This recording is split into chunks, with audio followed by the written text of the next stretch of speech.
Welcome to the Software Process and Measurement Cast number 673. I'm Tom Cagley, your host. Today, we feature an essay titled, So I Asked What is Agile? A simple question that yields interesting answers. One interesting outcome was that the answers fit into three categories. We explore the process and people-oriented groups this week. I'll come back to the rant category later this month. In addition to the essay, Tony Timbol brings his To Tell a Story column to the cast. In this installment, the product owner's role is under the microscope. In upcoming events, the Online Agile Summit. What you're hearing is the very loud ticking of a clock. October 25th through the 27th. Link in the show notes. You can still have time to attend for free or to up your game and buy one of the innovative options to learn more. Again, link in the show notes, and have a good time.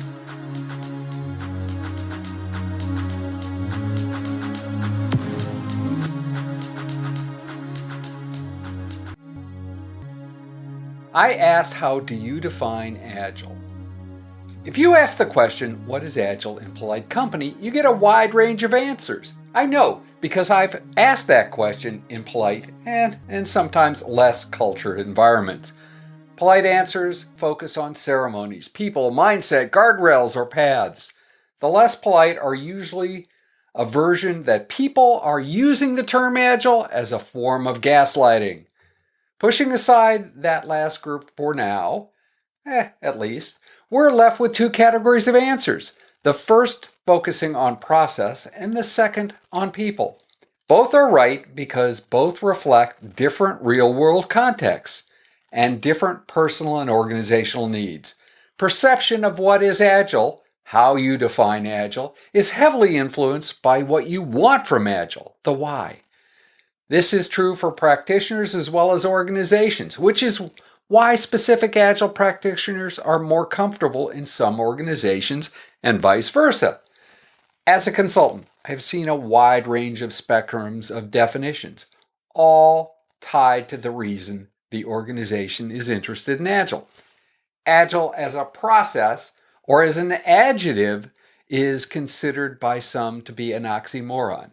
However, the word simply means a series of actions or steps taken in order to achieve a particular end.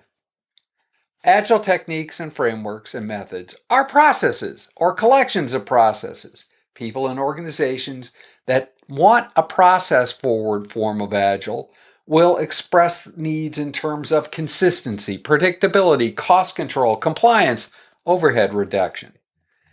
Many of these are reflections of the classic management mantra, faster, better, and cheaper. Organizations with these needs adopt frameworks and methods to provide structure. Jeremy Barrio, consultant and frequent contributor to the SPaMCAST, states that where consistency and predictability are goals, consultants and organizations focus on executing the ceremonies and frameworks. Questions are often stated as, are you doing, rather than, are you getting value? The assumption is that doing is highly correlated to value. A healthier process focus is reflected by Melissa Greller, who states that Agile provides guardrails to help teams find their recipes of success to deliver in a more predictable way. The second group defines Agile in terms of people or mindset. Freddie Clark, product owner at Zertu, defines Agile as a mindset of chasing feasible goals with flexible exploration and execution. His definition combines what people believe with the value of the outcome. At least until AI overlords appear, you need people to get work done. It is almost a truism that work will go more smoothly if you have the right people for the right job, if you have the right people for a specific piece of work. Agile focuses on self-organization, fast feedback loops, and swarming, which aims to maximize the chance of getting the right people on a piece of work. Embedding product owners from the business into teams ensures the right work gets to the team. As Susan Parente, president of S3 Technologies LLC and frequent contributor to the podcast, states, Agile is a culture shift from the project team, stakeholders, and/or organization. Culture is a reflection of behavior that brings the definition back to people.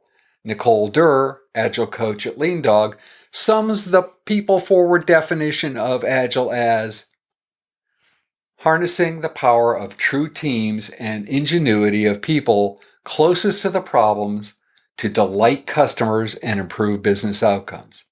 In the end, both sets of definitions are right and usable depending on the context. Alan Kelly, Agile Coach Guide at Software Strategy Ltd, combines people, process, and technology, the golden triangle in his definition. Ultimately, Agile is organizational learning. It's about learning rapidly and turning that learning into action to create more effective teams. Learning about customers and problems we seek to address, learning the technology to create our solutions, and learning the processes and practices to do that most effectively. Any definition of Agile has to include nods to people and process. Even with the right mindset, it is impossible to be Agile if you're trapped in the wrong process. And the same is true for great processes and frameworks. Without the right mindset, all bets are off. Thoughts, comments, all welcome. Please feel free to reach out to us at spamcastinfo@gmail.com.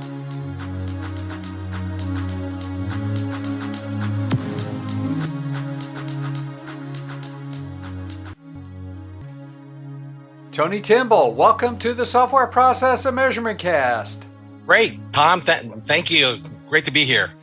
Tony, your To Tell a Story column, I've gotten a lot of really good feedback. Tony, today, when we're talking Scrum, we're talking a number of the different frameworks. There's this role that I think is pretty misunderstood called the product owner. Okay. Why don't we start with someone who knows a lot about user stories and gathering and getting teams started. The role of the product owner, how important is it? The conventional wisdom is that it's absolutely crucial and mission critical that you have a product owner. And in some contexts, that's true. I would say that in large enterprises or product-driven organizations that have complex value objectives or goals to deliver value to customers, having somebody to really own the product feature set and values that you're being delivered to the customer and who understands that sort of holistically and then can communicate that to the teams, it's absolutely a crucial role. But it's very hard to find someone that can really master that role. So I think a lot of organizations, while they recognize that role is important, it's extremely hard to fill. And so I think that's some of the challenges and some of the reluctance of some organizations to go that far to say, really, do we really want to change our business model and really carve out a product owner out of our current staff so that would really stress things for us. So I can see the challenges of that. Well, I can see the challenges too, but let's say they go down the path of saying either we don't need a product owner or why don't we just make the team lead or the technical manager the product owner, play that role? Yes, the challenge with that is you need an individual who has sort of a committed view of what the team needs in order for it to meet its sprint or iteration goals for the next 2 weeks, for the next iteration, but also for the longer term, for the quarter, let's say, or for the year. And so for someone to hold intention, a long-term view and a short-term view is pretty challenging. And to stay focused on just that, the content, in other words, the what of the software, as opposed to the how of the software, which you would think a team lead, the technical people, the developers, the testers, and the analysts would be more concerned about the how, where the product owner is really concerned about the what that has to be delivered to the customer. And as far as the how, user experience and things like that. So that knowledge and responsibility sometimes can be shared by the entire team. You could have a team that is so well versed in the product and mature and experienced that they write all the user stories, and they really don't, and they write them fairly well, and they sort of understand what's needed, and they can interpret the vision and goals from product management. And so they, as a collective, fulfill the role of a product owner, which can work in some contexts. But then if there's a big shift or a change, or there's a technology or directional change from a functional perspective, and you need a new voice and a new idea, that's when that former model is going to be stressed, and the latter model of you really need somebody who can pull all that together will emerge. So there are ways in which you can have both the situations, but it really depends on what is going on in the business at the time. Okay, I'm going to poke at you just a little bit because there were a couple of weasel words in there, right? Okay, yeah. It was a couple of times you qualified the discussion, but the big qualification, right, was that you had product management that actually was passing down this vision.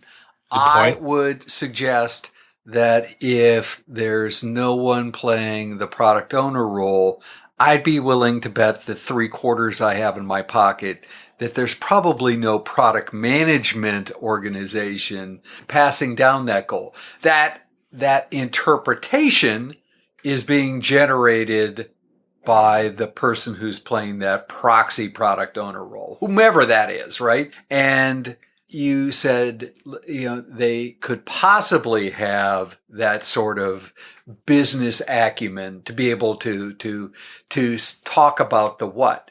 That what is hard. You've been a technologist. I've been a technologist. I don't remember early in my career being able to have a decent understanding of what the customer wanted, other than what I was hearing from my relationship managers and people outside of the business. The ultimate customer, I probably never even met some of those people. You lay out a very, very good exception to what I was saying, which is correct, which is the assumption is that there's a cohesive enough vision that everybody can understand and interpret. And then the team basically would say, yeah, we understand it enough.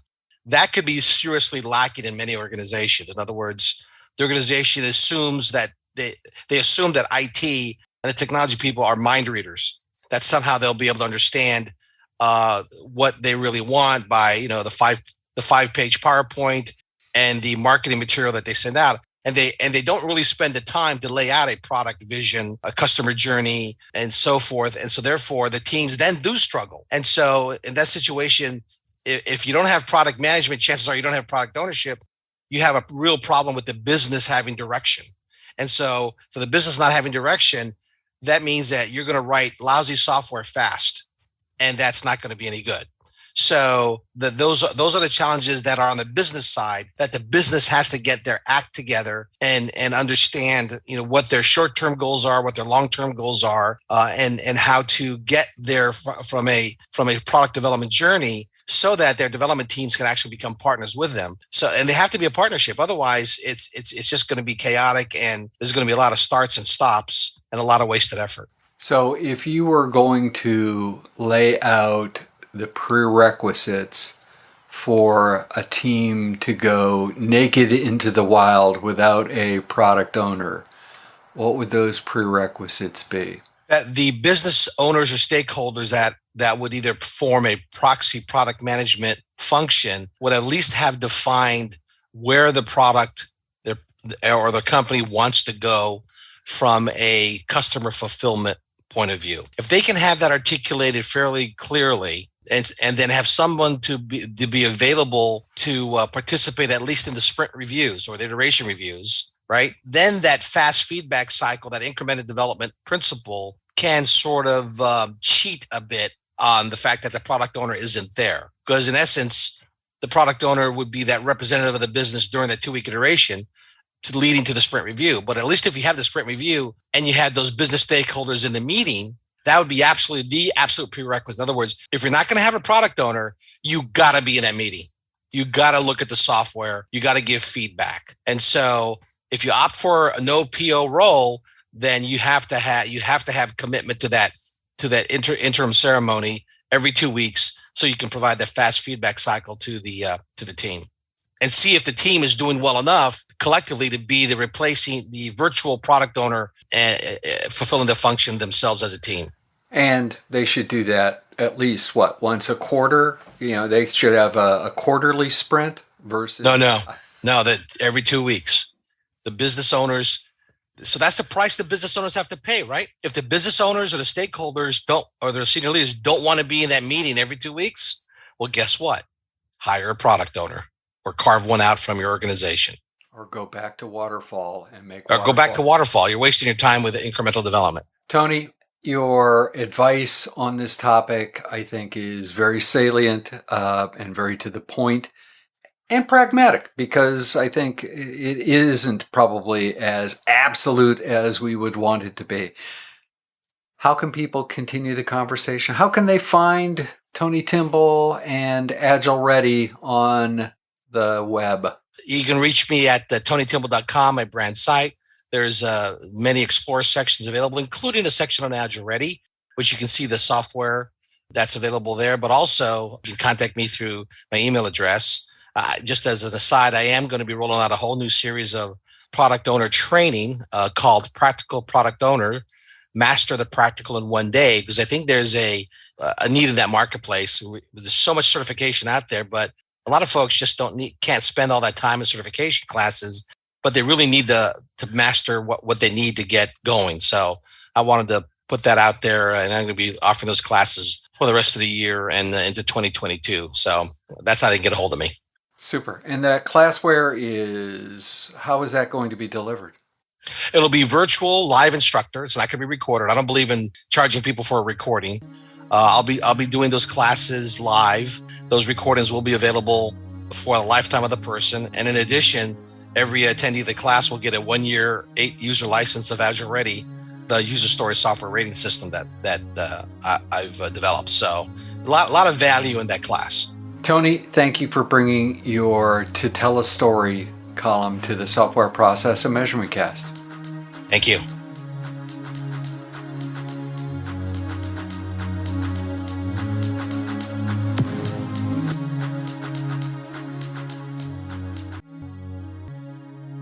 In Reread Saturday News, this week we're taking a break from project to product. Remember to buy a copy, link in the show notes, that supports the author and the podcast. We'll be back next week. In the Software Process and Measurement Cast number 674, Kyle Siemens returns to the podcast to talk about certifications and running a testing organization. Kyle does not shy away from hard topics in a world that is certification crazy. And I guess I'm being real kind when I just call it crazy. If process improvement is a never-ending journey, why do so many people ask, are we there yet?